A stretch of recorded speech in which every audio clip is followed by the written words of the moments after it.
مسلمان فلسطین سے محبت کیوں کرتے ہیں؟ ہم فلسطین سے اس لیے محبت کرتے ہیں کہ یہ فلسطین انبیاء علیہ السلام کا مسکن اور سرزمین رہی ہے۔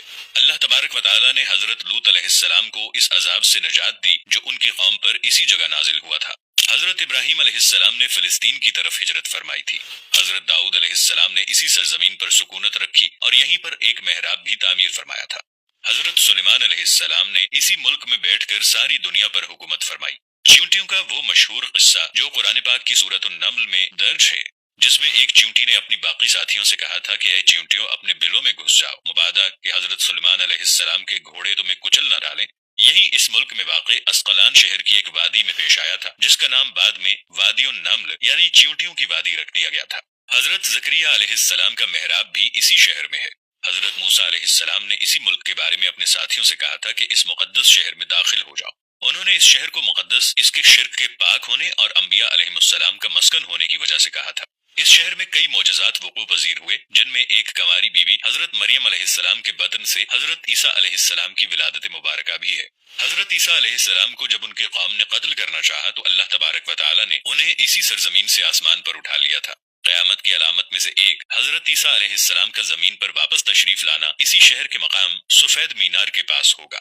اسی شہر کے ہی مقام باب لد پر حضرت عیسیٰ علیہ السلام مسیح دجال کو قتل کریں گے۔ فلسطین ہی ارض محشر ہے۔ اسی شہر سے ہی یاجوج ماجوج کا زمین میں قتال اور فساد کا کام شروع ہوگا۔ اسی شہر میں وقوع پذیر ہونے والے قصوں میں سے ایک قصہ طالوت اور جالوت کا بھی ہے۔ فلسطین کو نماز کی فرضیت کے بعد مسلمانوں کا قبلہ اول ہونے کا اعزاز بھی حاصل ہے۔ ہجرت کے بعد حضرت جبرائیل علیہ السلام دوران نماز ہی حکم ربی سے آقا علیہ السلام کو مسجد اقصی سے بیت اللہ یعنی مکہ مکرمہ کی طرف رخ کرا گئے تھے، اور جس مسجد میں یہ واقعہ پیش آیا وہ مسجد آج بھی مسجد قبلتین کہلاتی ہے۔ حضور اکرم صلی اللہ علیہ وآلہ وسلم معراج کی رات آسمان پر لے جانے سے پہلے مکہ مکرمہ سے یہاں بیت المقدس یعنی فلسطین لائے گئے۔ سرکار دو عالم صلی اللہ علیہ وآلہ وسلم کی اقتدا میں انبیاء علیہ السلام نے یہاں نماز ادا فرمائی۔ اس طرح فلسطین ایک بار پھر سارے انبیاء کا مسکن بن گیا۔ سیدنا ابو ذر رضی اللہ عنہ کہتے ہیں کہ میں نے رسول اللہ صلی اللہ علیہ وآلہ وسلم سے عرض کیا کہ زمین پر سب سے پہلی مسجد کون سی بنائی گئی؟ تو آپ نے فرمایا کہ مسجد الحرام یعنی خانہ کعبہ۔ میں نے عرض کیا کہ پھر کون سی مسجد بنائی گئی؟ تو آپ صلی اللہ علیہ وآلہ وسلم نے فرمایا کہ مسجد الاقصی یعنی بیت المقدس۔ میں نے پھر عرض کیا کہ ان دونوں کے درمیان کتنا فاصلہ تھا؟ آپ صلی اللہ علیہ وآلہ وسلم نے فرمایا کہ 40 برس کا، اور تو جہاں بھی نماز کا وقت پا لے وہی نماز ادا کر لے، بس وہ مسجد ہی ہے۔ نبی اکرم صلی اللہ علیہ وآلہ وسلم کے وصال کے بعد حضرت ابو بکر رضی اللہ عنہ کو ارتداد کے فتنے اور دیگر کئی مشکلات کا سامنا رہا۔ ان کے لیے عسکری اور افرادی قوت کی اشد ضرورت کے باوجود ارض شام یعنی فلسطین کی طرف آپ صلی اللہ علیہ وآلہ وسلم کا تیار کردہ لشکر بھیجنا بھی ایک ناقابل فراموش حقیقت ہے۔ جبکہ اسلام کے سنہری دور فاروقی میں دنیا بھر کی فتوحات کو چھوڑ کر محض فلسطین کی فتح کے لیے خود سیدنا عمر رضی اللہ عنہ کا چل کر جانا اور وہاں جا کر نماز ادا کرنا اس شہر کی عظمت کو اجاگر کرتا ہے۔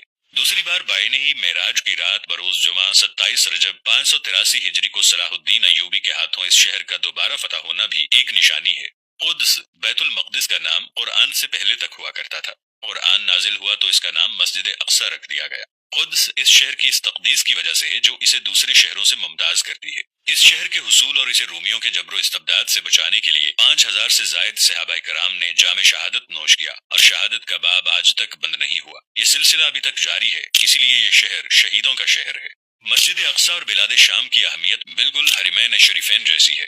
جب قرآن پاک کی یہ آیت والتین والزیتون وطور سینین وہذا البلد الامین نازل ہوئی تو ابن عباس رضی اللہ عنہ کہتے ہیں کہ ہم نے بلاد شام کو التین یعنی انجیر سے، بلاد فلسطین کو الزیتون سے، اور الطور سینین کو مصر کے پہاڑ کوہ طور جس پر جا کر حضرت موسیٰ علیہ